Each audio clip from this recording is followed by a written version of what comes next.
Aloha! Today I would like to talk about online high-stakes writing test preparation at popular cram schools in Korea. As almost all Anglophone university requires evidence of English language proficiency in their international admissions decisions, many students take TOEFL or IELTS. So a large part of the industry is composed of commercialized preparation programs, and they go to those programs such as called Hagwon.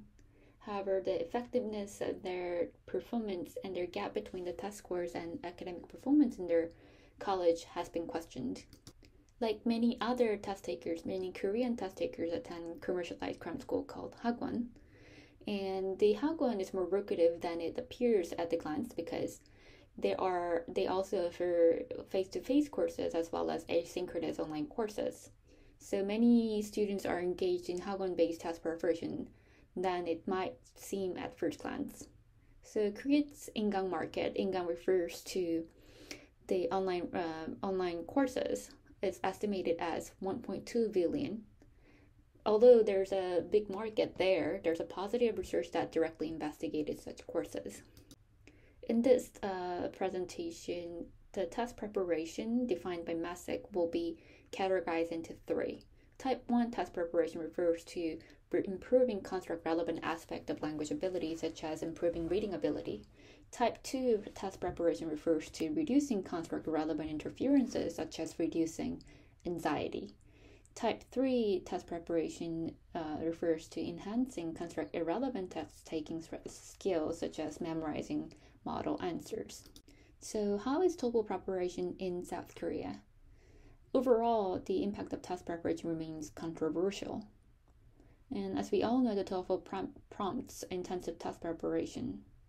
Among many other test takers, Korean students take up one of the highest numbers of TOEFL test takers. And most of the Korean test takers learn test taking strategies such as memorizing templates and memorizing model essay in the test preparation programs. So in this study, I collected data from two giant cram schools in Korea. One is Hackers Education Group, Hereafter Hackers, and one is Pagoda Academy, Hereafter Pagoda. Those two giant cram schools are very lucrative. They are both located in Gangnam, which is the most expensive area in Seoul. So if you know the song Gangnam Style, that's where it is. So I collected data from 10 lectures taught by 5 instructors, which are publicly available for advertisement purposes. So I transcribed 6 hours and 28 minutes of the lectures, and I analyzed those video with a unit of episodes. So this is the example scenes of selected lectures. This table provides information about 10 courses that I selected and main topic of the lecture.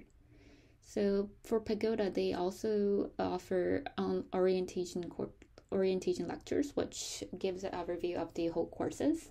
And regarding the main topic of the lectures, they mostly talk about the test format, or they explain the model essays and how to memorize templates. And these are the summary of the findings. So as I said earlier, this test preparation episodes were categorized into 3, type 1, 2, 3, and I will focus on type 3 in this presentation. For type 1 test preparation, again, type 1 test preparation refers to improving construct relevant factors. It accounted just under half of the identified in teaching episodes. So the actual learning language episodes accounted for under half. And they taught mostly vocabulary, grammar, and organization pattern. For vocabulary, almost 80% of the type 1 episodes were vocabulary teaching. And there was one grammar course solely devoted to grammar lessons, Pagoda Grammar.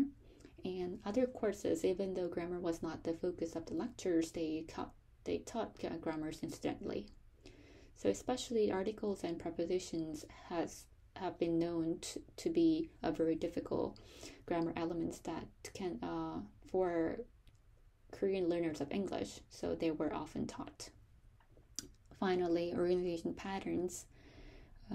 Instructor emphasized that the essay should start with thesis statement and topic sentences. However, one of the instructor, as you can see in this excerpt, they wanted to give a rationale or the reasons why they the essay should start with the topic sentence, but ended up making a discriminatory comments. They said these Americans do not have a strong tolerance, so you should start with what you want to say. Side 2 test preparation refers to reducing construct relevant factors. It accounted 14.55% of overall test preparation episodes. They mostly talked about test formats, TOEFL trends, time management, and topic choice. For test formats, they usually discussed what kind of test items are there and what kind of tasks are there. And TOEFL trends, in a similar line, they talked about what kind of test items and test formats are popular these days. And time management, and they specifically manage the time because there is a time limitation in TOEFL. So for example, they says the introduction and the conclusion should be written within 3 minutes. Finally, the topic choice, since there's a popular prompt, agree and disagree with the prompt. So they came up with the strategy how they can choose the topic quickly. Now, this is my focus. I will slow down a little bit here. The topic Type 3 test preparation refers to enhancing construct relevant factors. So it accounted 41.42% of test preparation episodes. So as we all know, they usually taught test templates. So for example, here, this is example templates. So what I highlighted here in blue is the prompt. So this prompt is supposed to ask writers to write. Test teachers should be paid the same base pay as other professionals like doctors and lawyers. Do you agree or disagree? So here in the highlighted parts, the writer just copy-paste whatever written in the prompt and just chose between agree and agree. Now we have a really awesome introduction paragraph. This is so much better than I would write. So saying it is great forth of discuss whether or not blah blah. So memorizing template can be really effective. So in lectures, some lecturers criticize other templates as well, because here, as you can see in the excerpts, they said this one type of template is very popular or too popular. So try to avoid that and try to use new templates and memorize new templates. Also, there was another type of templates. So typically the template is the formulaic chunks or the phrases that you typically memorize. So another type of template was a frame of logical flow. So there are types of themes there, and as you can come up with a theme, you can easily come up with whatever you want to elaborate on your essay.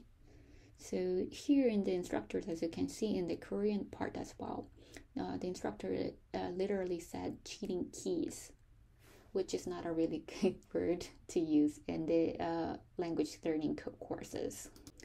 So the instructors also encourage test takers to fabricate examples, and they taught how to make up experiences and how to make up even statistics. So one of the example was there was a prompt about traveling, and the instructor explicitly say, even though you have never been to Thailand, you can come up with the example that I went to Thailand and I wanted to travel and it was really dark and I had friends. Those examples you can come up with your experience.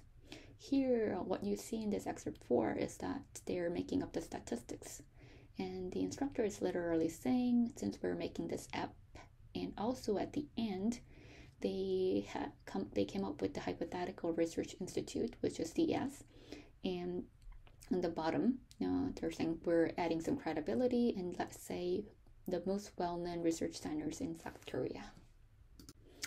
Also, there were some gaming the scoring criteria.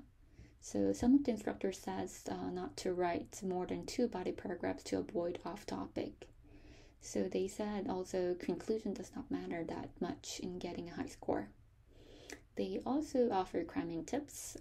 Since the courses are asynchronous, they encourage students to review those essays through cramming tips. But cramming tips also centered on how to memorize templates. So discussions, as you can see, Type 1, 44, type 2, 15, type 3, 41. So type 2 and type 3 combined is more than type 1. So type 1 is a really language learning. So it confirms the previous studies, Zhai and Noct et al. And also the type of task preparation episodes, as mentioned in Noct, were difficult to discern. For example, so the vocabulary and grammar learning is type 1, but they're primarily taught as a tool to learn sample essays and templates. So I'm not so sure what the effect of interlanguage development in the long run. And also memorizing those templates, which is type 3, was more likely to allow students to manage time very effectively, which is type 2. There were other instances as well. So for type 1, I question teaching vocabulary, grammar, and organization pattern and centered on model essay and templates. I'm not so sure with the long-term effects. And for type 2, they mostly taught task formalization, teaching task formats. This has been considered as a precondition for task preparation. It also confirms the previous studies. In Winke and Lim, they compared the test preparation and just taking the test for twice, because they found that just familiarizing oneself with the test format could be effective in improving test performance. To discuss type 3 test preparation episodes, I would like to bring argument-based validity. So here, according to Chappell 2021, to meet explanation inference, TOEFL writing score should reflect academic writing ability required in college to meet those inferences. Indeed, TOEFL literally says they intend to represent test takers' ability to write effectively in English on a broad range of academic topics. So TOEFL should reflect academic ability, however. Some studies provided backings of explanation inferences. But however, in the study, those previous studies might have overlooked some cases that test takers rely on memorized templates and force example to complete those writing tasks. Finally, consequence inference, implication inference. So to meet consequence implication inferences, the test should bring a positive impact on society. So TOEFL also explicitly state that they intend to prompt creation and the use of task preparation material and activities that would more closely resemble communicatively oriented pedagogy in academic English courses.